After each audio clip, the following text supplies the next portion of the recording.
চলেন ব্রোকলি দিয়ে খুব মজাদার হেলদি একটি রেসিপি আপনাদের সাথে শেয়ার করি, যেটা পরিবারের সবার সাথে শেয়ার করতে পারেন, কারণ খাবারটা কিন্তু বাচ্চা থেকে বুড়ো সবাই খেতে পারবে, কারণ খাবারটা খুবই হেলদি। প্রথমে একটা পাত্রে পর্যাপ্ত পরিমাণে পানি দিয়ে গাজরের স্লাইস কয়েকটা দিয়ে দিলাম। সাইজগুলো দেখতেই পাচ্ছেন কীরকম করে কেটেছি, কারণ গাজরটা সিদ্ধ হতে একটু টাইম লাগে, এজন্য আগে প্রায় 5 মিনিটের মতো গাজরটা সিদ্ধ করে তারপর কেটে রাখা ব্রকলিগুলো দিয়ে দিলাম। ব্রকলির সাইজগুলো কিন্তু একটু বড় বড় করে নিয়েছি। তারপর দিয়ে দিলাম ক্যাপসিকাম। এখন কিন্তু ক্যাপসিকাম, ব্রকলি, গাজর সবগুলো বাজারে খুব বেশি অ্যাভেলেবেল, আর এই সবজিগুলো কিন্তু অন্য সময় অনেক বেশি দাম থাকে আর খেতে অত একটা ভালো লাগে না। এখন যেহেতু সিজন, দামও কম, তাই সবার উচিত বেশি বেশি করে ব্রকলি, তারপর ক্যাপসিকাম, গাজর সবকিছু খাওয়া। আর ঠিক এইভাবে যদি আপনি একটা আইটেম করে নেন, তাহলে কিন্তু পরিবারের সবাই ভীষণ পছন্দ করবে। তো আমি গরম পানিতে প্রায় 70% এটা কুক করে নিয়েছি। এখন একটা ছাঁকনিতে ছেঁকে নিচ্ছি। পাশেই একটা ফ্রাই প্যানে আমি দিয়ে দিলাম ঘি, তার মধ্যে দিলাম সাদা তিল। এই রান্নাটা করার জন্য আমি কিছু চিকেন ব্যবহার করব। চিকেনটা আমি আগে থেকেই কুক করে নিয়েছিলাম, ফ্রোজেন ছিল। আপনারাও চাইলে এরকম চিকেন কিন্তু বুকের মাংসটা রান্না করে ফ্রোজেন করে নিতে পারেন। সেটা দিয়ে আপনার নুডলস এবং বিভিন্ন ধরনের খাবার আইটেম তৈরি করতে পারবেন, বার্গার সহ।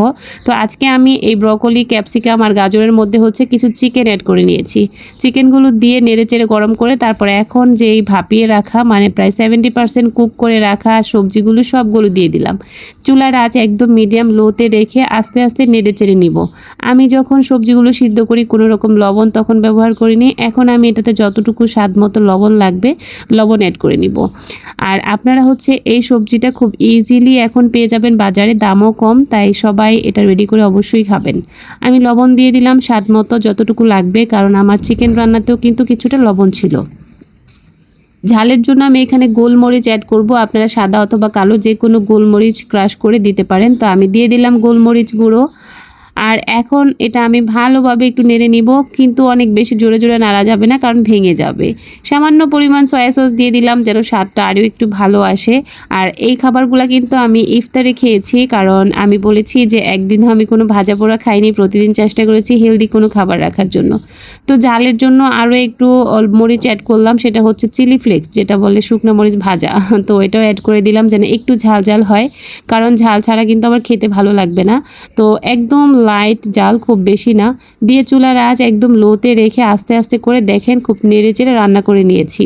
এখন কালারটা দেখলেই বোঝা যাচ্ছে যে এটা পুরোপুরি রান্না হয়ে গিয়েছে, যেহেতু অলরেডি 70% কুক ছিল আর বাকি 30% এখন হয়ে গিয়েছে। আর এখন এটা খাবার জন্য রেডি। আপনারা চাইলে এটা পরোটা, রুটি অথবা যে কোনোভাবেই হোক খেতে পারবেন। আমি তো শুধু শুধু এমনিতেই খালি খালি খেয়েছি, খেতে ভীষণ ভালো ছিল আর খাবারটা কিন্তু খুবই হেলদি। চাইলে আপনারা ট্রাই করতে পারেন এবং বাসার বাচ্চাদের টিফিনেও কিন্তু এই আইটেমটা দিতে পারেন, সন্ধ্যার নাস্তায় তো আরও রাখতে পারেন।